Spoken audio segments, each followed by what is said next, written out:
Hey everyone, it's Norm here from IMCARS, and today we have a special guest, my dad David, who's been on the channel a few times over the years, and he is telling some stories alongside me of your 50 plus years in the automotive industry, and I think he's got an interesting one today about, I guess, one particular customer.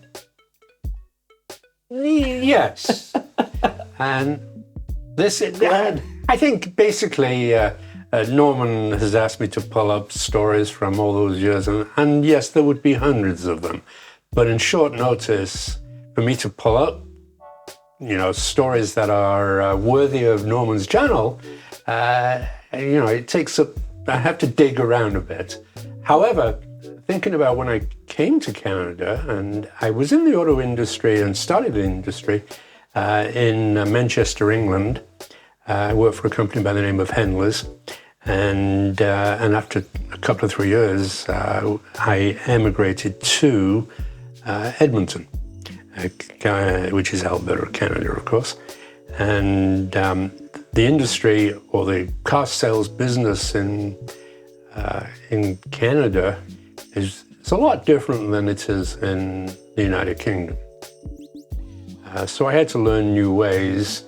I had to learn how people differ and how customers differ, and of course how the management styles differ between the two countries.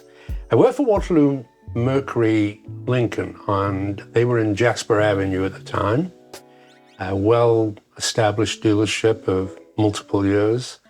And I was a salesman, a lowly salesman. Probably there was 25 or 30 salespeople. And I do recall one particular instance which really made me understand that the car dealers and the car salesmen are not the ones to sometimes be really careful of. Sometimes you have to be careful of the customer. And there is a saying that says, even to this day, buyers are liars. Not always the case. There's some great buyers, but definitely there are instances, and I'm going to tell you a quick instance that happened to me very early on in my days in Canada.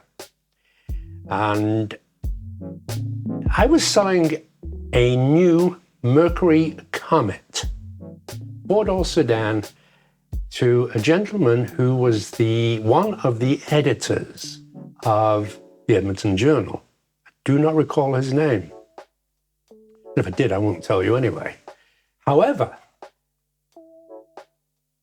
he came in and I sold him on, he wanted a Mercury Comet. And in those days, what we used to do was if the individual had a trade, we would take that trade and I'd take it to the used car lot, which was half a block away.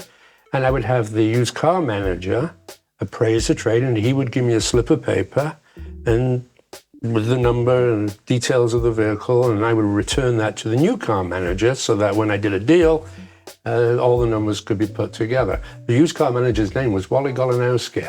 I do remember that. And anyway, we do the deal. All the numbers are put onto a bill of sale, all the arrangements for picking the car up are made, and away goes the customer, not with the car. He was going to come back a few days later to pick it up after the car had been detailed, prepped, and whatever else was to be done. The day of picking up the car, interesting. Now you've got to remember this customer was one of the editors of the Edmonton Journal. These are the people that vet the stories when journalists write stories, and they make sure everything is honest and above board and everything. So I said to the customer, fine, your new car is all ready. Give me the keys to your trade-in, and I will go and take it to the used car operation, and I will get the plates taken off, transferred to your new car, and then we'll go through the new car with you. So off I go with the trade-in, and I drive onto the used car lot, and it was a Datsun, funny enough, four-door Datsun, I do recall that. So anyway, I take the plates off and put them onto the new car, which was now parked next to his trade-in.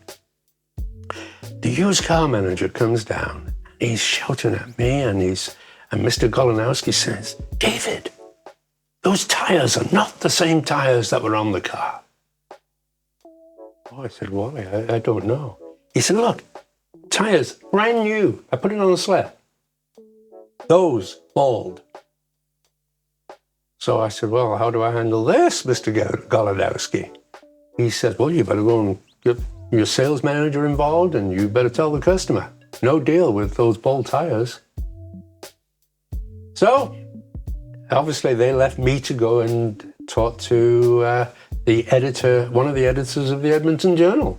And I said, "Sir, my used car manager thinks he has a problem. When he appraised your vehicle, it had brand new tires on it. The tires are now bald.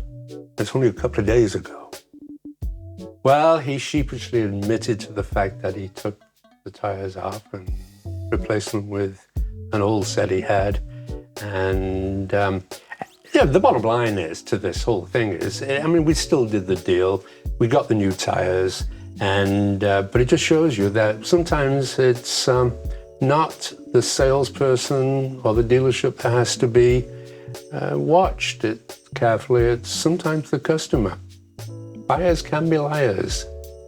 I think that still holds true to today. Like hearing that, from however long ago, I could still see a customer doing that today.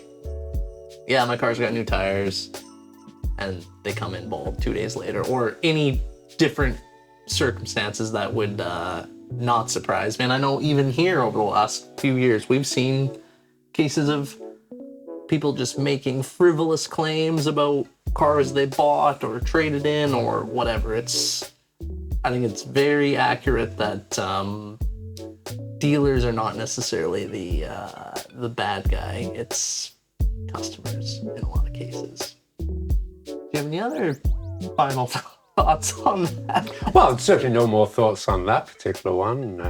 And I'm sure, as you said, in 50 years, there's been similar, and there's been many, many other cases of variances of deception, if you like, by customers that are trading in vehicles, buying vehicles.